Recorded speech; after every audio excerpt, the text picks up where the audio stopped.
Hi, and welcome to Reddit Confessions. Let me tell you what happened the night my wife reached for her glass of water, and didn't touch me at all. She was lying on her side, the away from me side, like always. Her phone buzzed once, then twice, and she didn't flinch. Didn't blink. Just let it vibrate quietly against the mattress while I lay there, eyes wide open, heart pounding like I'd been caught stealing my own life back. I whispered her name. She didn't answer. So I said it louder, thinking maybe she'd just drifted off. She turned her head halfway, just enough to make eye contact, and in the most casual, soul-shattering tone said, "No intimacy tonight." That was it. No pause. No reason. No softness. Like it was a pre-scheduled announcement, not a decision between two people who once slow-danced barefoot in the kitchen at midnight just because the fridge light was romantic enough. I didn't ask why. Not this time. I'd asked last week. And the week before. Each time, the answer came with a new excuse: headache, early morning, not feeling like myself. But somehow, she always looked like herself when she posted gym selfies at 6 a.m. Always looked like herself when she smiled into her phone and turned away from me to type. That night, I sat on the edge of the bed while she snuggled under the covers like nothing had happened, like I hadn't just been dismissed like an uninvited guest in his own home. I didn't cry. Not then. That came later. Instead, I just stared at the floor for a long time. At the dust along the baseboard, the tiny scratch on my nightstand, the charger that was always plugged into the wrong port. All the little things I'd ignored because I was too busy making excuses for her silence. And then I did something I hadn't done in years. I checked her phone. I know. I know how it sounds. But tell me you wouldn't. And what I saw. Let's just say. I didn't sleep that night. I didn't speak the next morning. And I didn't touch her ever again. But her situation. That changed completely. Because the reason she said no to me was the same reason I finally said no to her. The morning air felt colder than usual, even though the thermostat said 72. I was still sitting at the edge of the bed when the sun started bleeding through the blinds. Marlene stirred behind me, groaned something about too bright, and rolled over to the other side of the mattress, further from me, like the night before wasn't enough distance. She didn't know I'd seen it. Her phone. The notification. The name. Not Jess from work. Not Amber from book club. But Braden, gym trainer. With a red heart next to his name. It had popped up at 1:17 a.m., a message preview that read, "Still thinking about what you said. When can I see you again without the guilt?" Without the guilt. It played in my head like a loop. I didn't even need to unlock the phone. That one line told me everything my heart had refused to believe for the last 6 months. Every rejection, every mood swing, every time she came home glowing from her evening workouts, it had never been about fitness. It was about him. And she was asleep 2 feet away from me, dreaming in the aftermath of betrayal like it was just cardio. I stood up slowly, careful not to wake her, and walked to the kitchen. The coffee pot was still half full from the day before. I didn't care. I poured it cold into a mug and sipped it like it was medicine, bitter, necessary, numbing. I wanted to scream. I wanted to flip the kitchen table, throw her phone in the garbage disposal, or maybe just sit down and cry until my lungs gave up. But I did none of those things. Instead, I picked up my phone and typed his name into Facebook. Braden T. 26. Fitness coach.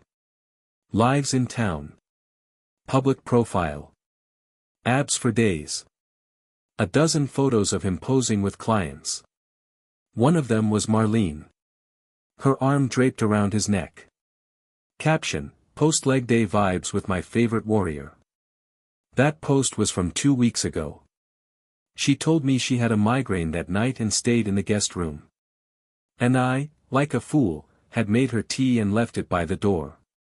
I sat there staring at the photo until my hands started shaking. Then I went down the rabbit hole. Tagged photos. Gym events. His TikToks. One of them had her laughing in the background. Laughing in a way I hadn't seen in months. I'd convinced myself she was just stressed. Burned out. That maybe it was my fault, for being too quiet, too tired after work, too ordinary. But this wasn't stress. It was a choice. And what really broke me wasn't the cheating, it was that she'd never intended to tell me. She had just been slowly phasing me out, like a software update for her life that didn't include my features anymore. I could have confronted her right then. Could have kicked the bedroom door open and said, "So who's Braden, huh?" But I didn't. Because I knew Marlene. She was calm under fire. A professional gaslighter when cornered. She'd twist it. She'd cry. She'd say I was insecure, that I was imagining things, that Braden was just helping her process emotions. No. Not this time. Instead, I made a plan. A quiet, patient, devastating plan. Because the moment I saw that message, something inside me stopped breaking, and started calculating. She thought she had control. She didn't realize I'd already decided to flip the entire game board over. And the first move would come that night. That evening, I acted like nothing was wrong. She walked into the kitchen after her usual workout and said, "Smells good," with that fake smile I'd started memorizing. Not the real one I used to know, the kind that crinkled the corners of her eyes and made me forget how ordinary my life was, but the performative, polite grin she probably gave Braden when pretending I didn't exist. I told her I made spaghetti, her favorite. That was true, except I hadn't made it for her. I made it for the performance. The plan was simple: control the narrative, smile like I was stupid, act like nothing had changed. I needed her comfortable. Needed her believing I hadn't seen anything. And I needed to give her just enough rope to hang herself emotionally before I pulled the floor out. "Wine?" I asked, opening a bottle we'd been saving for our 10-year anniversary, a milestone she clearly didn't value anymore. She blinked, surprised, but didn't question it. Maybe part of her thought I was making one last pathetic attempt to win her back. Let her think that. Let her underestimate me. She sat across from me in her gym clothes, hair pulled back, still glowing. She didn't ask about my day. Didn't even thank me for the food. She scrolled through her phone between bites, and I noticed how often she tilted the screen away from my line of sight. She was careless. Arrogant. Maybe she thought I was too soft, too spineless to ever notice. But I noticed everything. Halfway through the meal, I said something casual, almost too casual. "So, you still going to that new gym across town?" She nodded without looking up.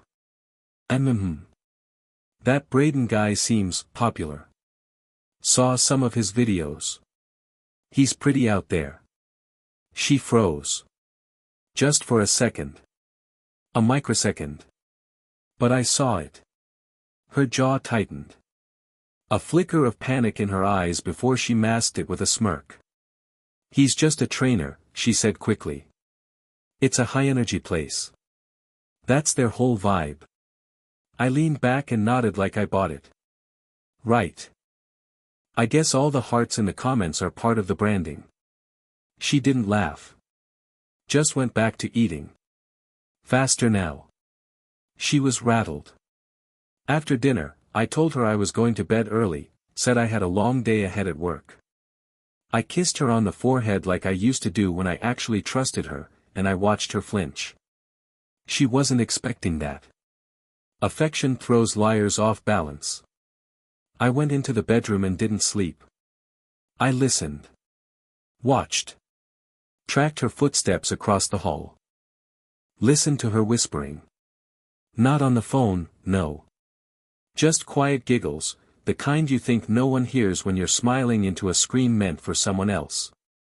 I could have confronted her right then. Thrown it all out. But that would have given her power. It would have turned me into the angry husband and her into the misunderstood wife. That wasn't the game anymore. No, I wanted her to expose herself. Completely. So I went into the garage and opened the old box I hadn't touched in 5 years, the one labeled networking stuff. Inside it, tangled among unused chargers and dusty manuals, was an old Wi-Fi extender with logging capability. One I'd used back when I worked freelance tech support for a neighbor's business. I smiled for the first time in days. By the next evening, everything connected to our home network, including her phone, would start logging activity to my private server folder. Every link. Every image. Every message backup. She wouldn't know. But I would. The next time her phone buzzed in bed, I wouldn't have to wonder what it said. I'd already know. And when she finally realized what I'd done, her entire fantasy would crumble right in front of her. It took less than 24 hours for the digital mask to slip.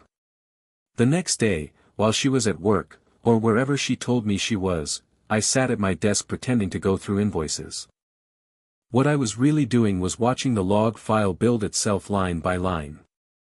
A real-time list of every website, every app, every outgoing connection made by her phone. It was the quietest betrayal I'd ever witnessed. 2:18 p.m., Instagram DM to Braden.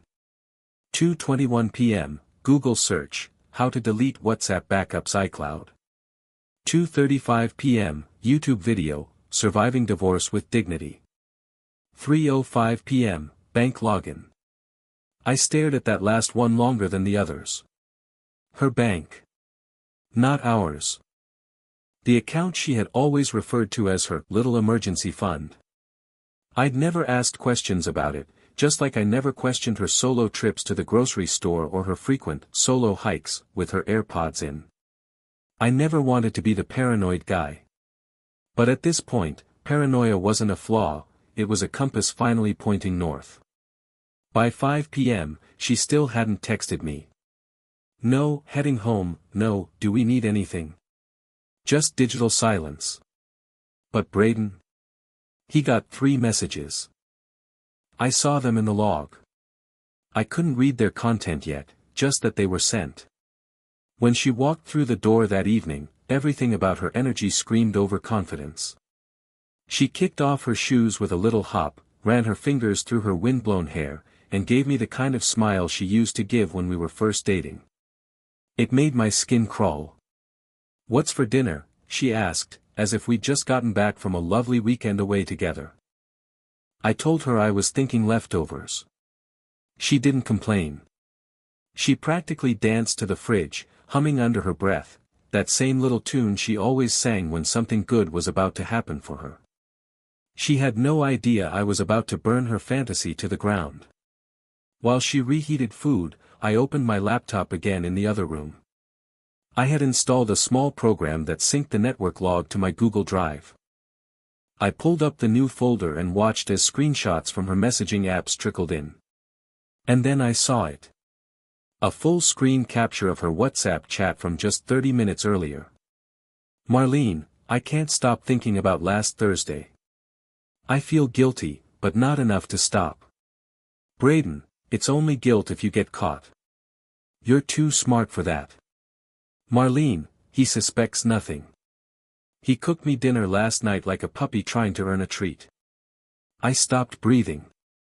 I read the line again. Like a puppy trying to earn a treat. I'd made that meal with shaking hands, trying to reach across a widening gap I didn't understand. And she had laughed about it with the man whose sweat she was wearing under my roof. I wanted to throw my laptop across the room. Wanted to storm into the kitchen and ask her what part of me was so disposable. But again, I didn't. Because that message told me something important. She wasn't just cheating. She was mocking me. She wasn't just distant. She was strategic. And if she was playing a game, then I was done being the clueless loser in the background. I was going to let her believe she had me wrapped around her finger, just a little longer. She didn't know I had the messages. She didn't know I was already documenting everything.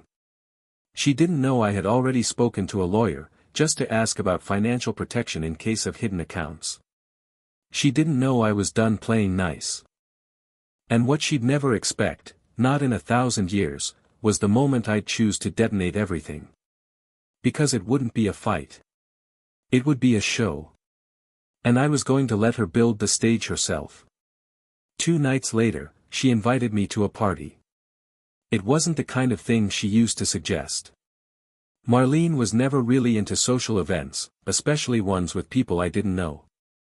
She preferred quiet dinners, weekend road trips, binge-watching outdated crime shows in mismatched pajamas. But this was different. "It's a thing at Braden's gym," she said, casually tossing the words into conversation like they didn't matter. "Just a small mixer. Coaches, clients, some vendors. You should come. Could be fun." There it was. Braden. The audacity nearly made me laugh, but I held my expression still. She was testing me. Or maybe trying to use me as a prop, a safe, harmless husband to prove to her little fitness fantasy world that she was still just married, nothing weird going on. Or maybe she was confident enough now that she simply didn't care if I saw them in the same room. "Sure," I said. "Sounds fun." She blinked, surprised. I hadn't said yes to anything in weeks. But this time, I smiled. Told her I'd wear that blue button-up she used to like. She nodded, distracted, probably already planning how to position herself in every conversation, just close enough to Braden to feel something, but not close enough for anyone to raise questions. What she didn't know was that I'd already spoken to someone at the gym. An old client of mine, Tricia, happened to work in the back office there. She once told me I had fixed her HVAC for half the price everyone else quoted, and she never forgot it. So when I asked a small favor, she didn't hesitate. I now had access to the guest list, the vendor contacts, the security schedule, and, most importantly, the layout of the event. It was being held in one of those sleek industrial spaces downtown. Exposed beams, food trucks parked out front, soft lighting strung across ceiling pipes like modern chandeliers. Instagram heaven. I arrived 15 minutes before Marlene. She said she had a ride with one of the girls from the 5 a.m. boot camp. Right. I parked across the street, waited in my car, and watched as her Uber pulled up. And there he was. Stepping out first. Braden. Wearing a fitted black shirt and fake humility. He opened her door like he was auditioning for a romance novel cover. She stepped out in a tight, wine-colored dress I hadn't seen in years. The kind of dress that said she remembered how to feel attractive, just not with me. They laughed as they walked toward the entrance. He didn't touch her, but he didn't need to. The body language between them was already undressing the truth. I waited 5 minutes. Then I walked in. My presence disrupted nothing at first. Marlene was mingling near the drink station, chatting with 2 girls who looked like they lived at the gym. Braden stood 3 feet away, talking to a vendor rep like he hadn't just shared a car with someone else's wife. She spotted me and smiled, wide, overacted, artificial. "Hey. You made it." "Of course," I said. "Wouldn't miss a chance to meet your gym family." Braden turned toward me. It was the first time we were face to face. I extended my hand. "You must be Braden. I've heard a lot." He shook it, firm grip, controlled posture. "All good things, I hope." I held his stare a little too long. "Mostly." He smirked. Marlene shifted her weight uncomfortably and asked if I wanted something to drink. I said sure and let her disappear toward the bar. That's when Braden leaned in slightly and said, quiet enough to pass as harmless, but loud enough to land, "You're a lucky guy." I smiled. "No," I said, "not anymore." He raised an eyebrow, probably confused. But I didn't clarify. Because this wasn't the confrontation. Not yet. I wasn't here to cause a scene. I was here to let them feel safe. Let them think I was still playing dumb. Let them underestimate me one more time. Because what neither of them knew, what not a single person in that room knew, was that I had already arranged the real party. And it wasn't happening tonight. It was happening 3 days later. At our house. With very special guests. And one very specific delivery. 3 days after the gym party, she woke up to fresh tulips on the kitchen table. Yellow, her favorite. She didn't ask where they came from. She just smiled in that soft, puzzled way, like some part of her wanted to believe I was trying again. That I was still the man who left notes in her lunch bag and bought flowers just because the cashier looked bored and asked, anything else. But this time wasn't about romance. This time was about misdirection. She had no idea I'd taken that day off work. I told her I had a maintenance call in a neighboring county, and I even left the house in uniform, driving the work van out of our neighborhood like usual. But a mile down the road, I doubled back, parked 2 blocks away, and entered the house through the side gate. Quiet. Controlled. Focused. I spent the next 4 hours preparing. I'd already confirmed her schedule, mid-morning yoga class, lunch with a friend she hadn't named, but I knew was Braden, then a solo walk to clear her head. Every alibi she built was a brick in her own wall. All I had to do was document the cracks. At noon, while she was out, the delivery arrived. I met the courier outside, a discreet service I found online. Legal. Private. Non-threatening. Just a single manila envelope in a sealed box. Nothing flashy. Nothing she could scream about. Inside the envelope, printed screenshots of her messages with Braden, annotated with dates, times, and image logs from her own phone's network activity. On top of it all, I placed a handwritten note. Just one line. This isn't revenge. This is reality, finally arriving at your door. I resealed the box and left it on the dining table. I didn't hide it. I didn't tape it to seem threatening. Just placed it where she'd naturally find it after walking in. Like a letter from a long-lost friend. Or a bomb waiting to be opened with bare hands. Then I left again. I sat in my truck 2 streets over, watching the front door through a gap in the fence.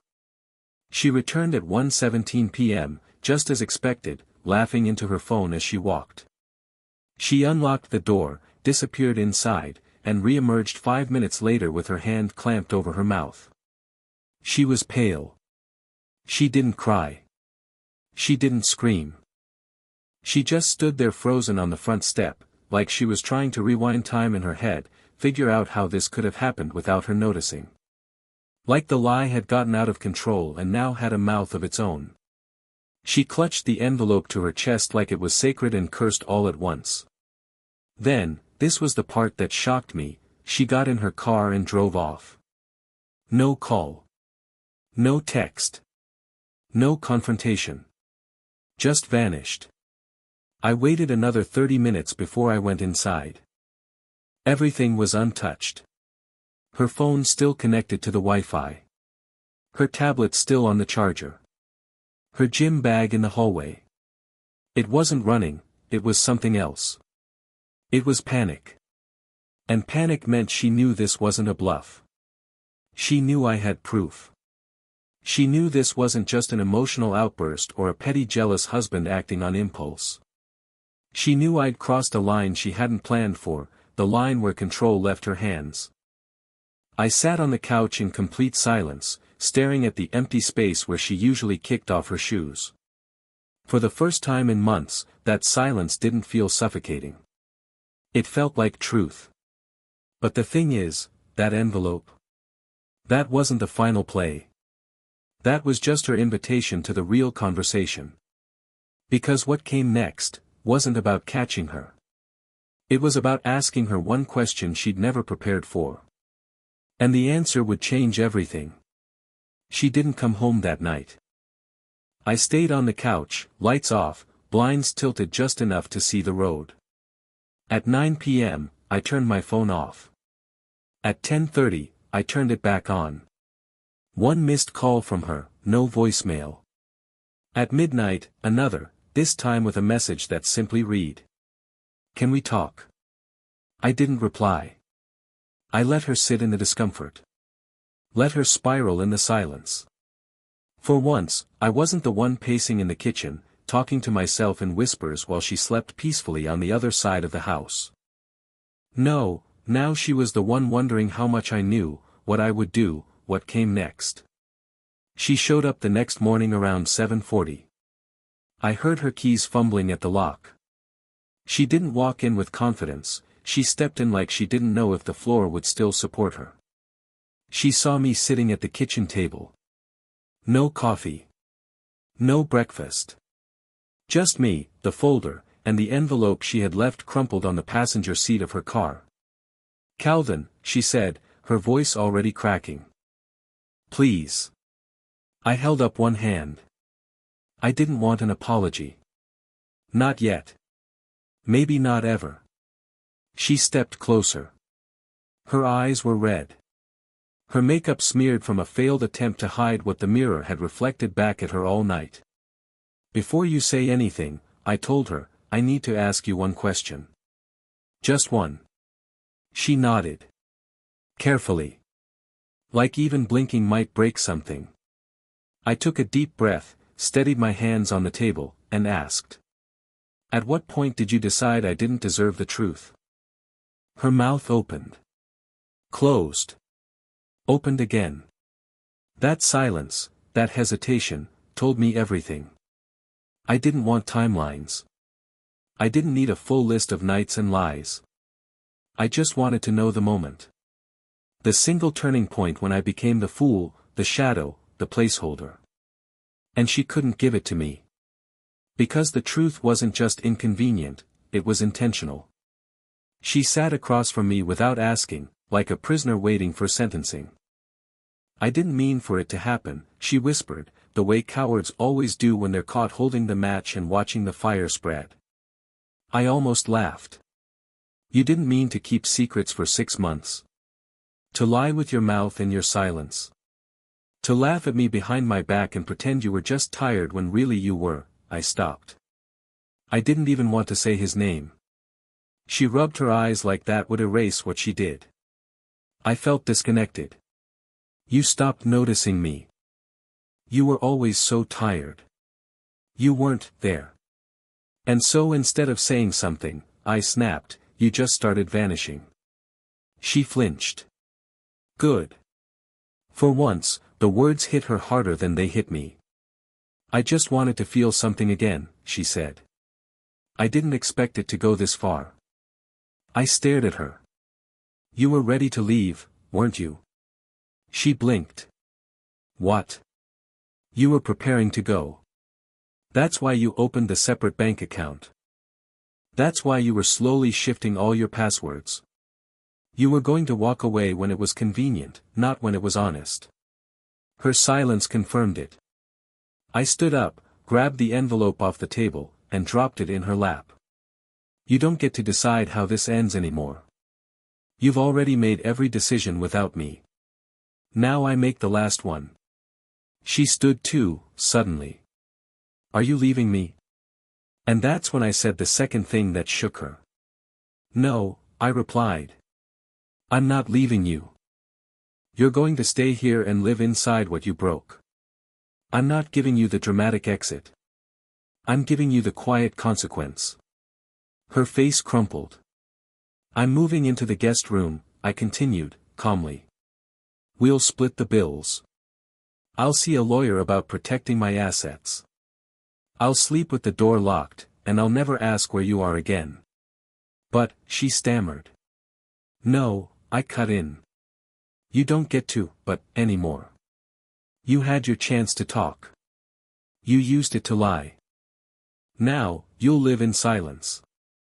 Right next to me. Until the weight of your decisions sinks in completely." And then I walked past her, grabbed my keys, and stepped outside. The air hit different. It didn't taste like freedom. It tasted like clarity. And for the first time in a long time, I realized something. You don't have to scream to shatter someone's world. Sometimes all it takes is finally not chasing after them. It's been 3 months since that morning at the kitchen table. Marlene still lives here, technically. We pass each other like ghosts sometimes, not angry, not hostile, just hollow. Like two strangers who share the same wallpaper. She tried to fix things in small, desperate ways at first, making breakfast, offering to talk, once even leaving a note on my nightstand that read, "I miss who we were." But I didn't respond. Not because I wanted to punish her, but because I didn't want to pretend. What she never understood is that you can't unring a bell. You can't rehearse honesty after months of performance. You can't rewrap a gift after you've already used it for someone else. And yet, I'm not bitter anymore. I know that sounds strange, especially after everything. But the truth is, something unexpected happened once I stopped chasing the version of her I wanted to believe in. I found pieces of myself I'd forgotten were even there.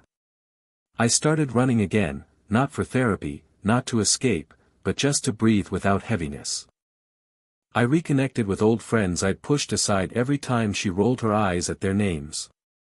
I repainted the guest room, not out of spite, but because I wanted a space that didn't carry her perfume in the walls.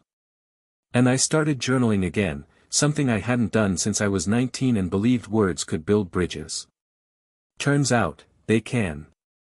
One night, about 6 weeks ago, I sat under the porch light with a cup of tea and realized. I wasn't angry. I wasn't even hurt. Not in the same sharp way I used to be. I was simply done needing closure from someone who wasn't capable of giving it. I had become the closure. She noticed. I could see it in her eyes, not sadness exactly, but recognition. Like she finally understood that the man she thought would always be there no matter what, was gone. Not in body. But in every way that mattered. And maybe that's the most powerful thing I learned through all this. That the real ending doesn't come when they apologize. It comes when you no longer need one. So no, I didn't take revenge. I didn't burn her life down or explode in a dramatic final monologue. I didn't leave a trail of damage behind me to prove how broken I was. I rebuilt. Quietly. Patiently. Deliberately. And every morning I wake up in that freshly painted guest room with clean sheets and my own playlist playing softly in the background, I remind myself of something simple. Sometimes survival isn't loud. Sometimes it's just breathing easier in a room where no one lies to you anymore.